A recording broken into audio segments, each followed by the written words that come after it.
qu'on comprend en fait que Dieu peut nous nourrir spirituellement et que cette nourriture euh, nous permet de retrouver ce calme. Bonjour, Dieu me demande de transmettre le message suivant qui est laissez-moi vous nourrir.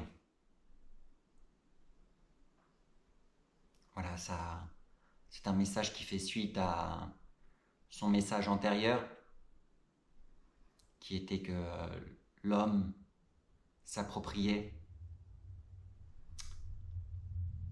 consommait,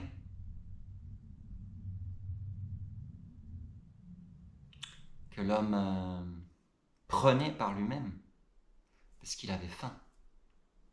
Voilà, cette faim est ce vide, ce trou qu'on peut ressentir voilà, dès qu'on n'est plus nourri, entre guillemets, par les aliments auxquels on est habitué. Ici et maintenant, c'est-à-dire, en gros, hein, pour faire simple,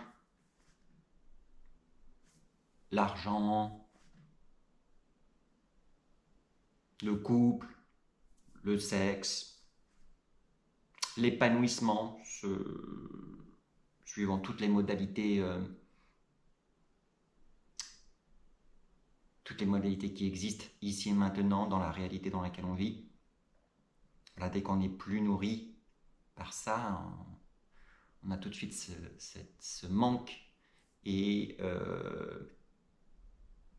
à ce moment-là, on prend pour combler ce trou, ce vide. Et lorsqu'il nous dit laissez-moi vous nourrir, c'est justement nourrir la partie sacrée qui est en chacun d'entre vous pour pouvoir retrouver une forme d'équilibre. Pourquoi je vous dis ça? Parce que vous vous en rendez peut-être pas compte, mais le niveau de stress corporel et le niveau de vigilance qui est créé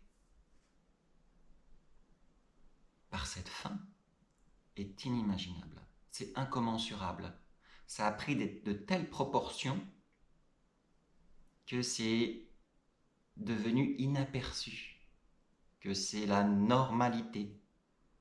Et quand je parle de vigilance, c'est vraiment une vigilance corporelle, mentale, à travers les pensées qui s'est mise en place dans chacun d'entre vous et qui fait que on ne le laisse plus nous nourrir, vous nourrir à travers son souffle. Et cette vigilance, elle est continue. Donc le niveau de stress corporel et psychologique qui est en cours, la souffrance de l'homme est immense, ici et maintenant.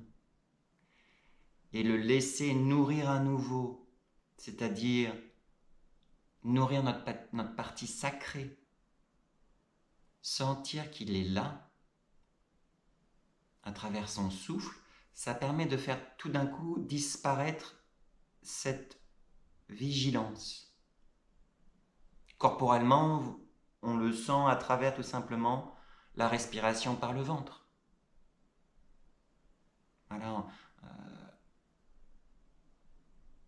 tous et toutes, on a oublié ce que c'était de respirer tranquillement, dans le calme. De faire appel à cette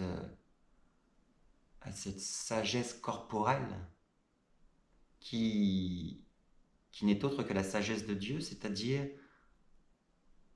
elle respire par le ventre. Voilà. Et ce souffle divin dissout tout de suite en fait la vigilance corporelle qui était en jeu pour prendre ci, pour prendre cela, parce qu'il y avait la sensation de vide.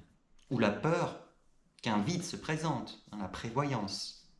Être préparé pour l'argent, pour être sûr qu'on sera toujours en couple, pour être sûr de ceci, pour être sûr qu'on est dans l'épanouissement personnel, sous toutes ses formes, sans aucun jugement. Ça, c'est pas le problème. Hein. C'est plus comprendre que lorsqu'on prend du recul par rapport à tout ça, c'est de voir le déséquilibre qui est en cours et le niveau de vigilance et de stress extrême que cela procure au corps, au mental, à votre âme. Ouais. Et qui en pâtit d'une façon vraiment sévère, grave. Voilà, la dénutrition de l'âme est totale. Et donc, laissez-moi vous nourrir signifie laissez-moi faire.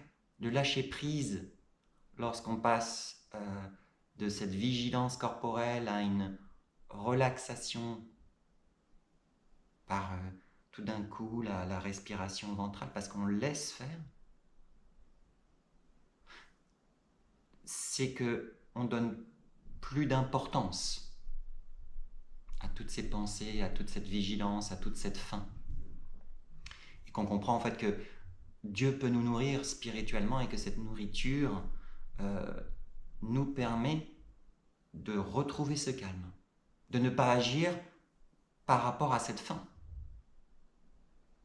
par rapport à ces angoisses, par rapport à ce vide, mais de le laisser faire. Et donc le lâcher prise, il n'est pas extérieur, il est intérieur avant tout.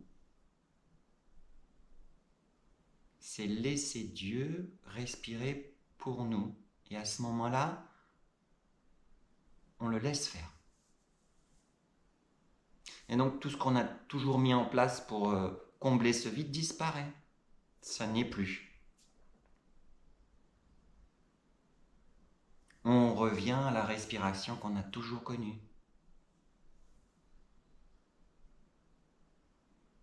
J'utilise beaucoup les termes de respiration et tout ça, pas parce que j'utilise la respiration comme moyen pour ci ou pour autre, hein. C'est surtout que symboliquement ça représente le souffle de Dieu, le souffle divin. Voilà, l'air que vous respirez, c'est ça. Et comment vous le respirez, cet air, c'est aussi ça. Ça a autant d'importance. On peut le respirer de façon contractée toute sa vie. Vous voyez la symbolique de ça. De façon serrée ou dans le calme. Et la voix de Dieu, le souffle de Dieu nous aide à se lâcher prise là, à cesser cette auto-vigilance. C'est-à-dire, voilà, tous les mécanismes qui sont tellement ancrés, qui fait qu'on dévie constamment de ça, on ne le laisse plus faire. On ne le laisse plus nous guider. Parce que tout de suite, ça saute comme un intérieur, la vigilance est toujours présente. Voilà.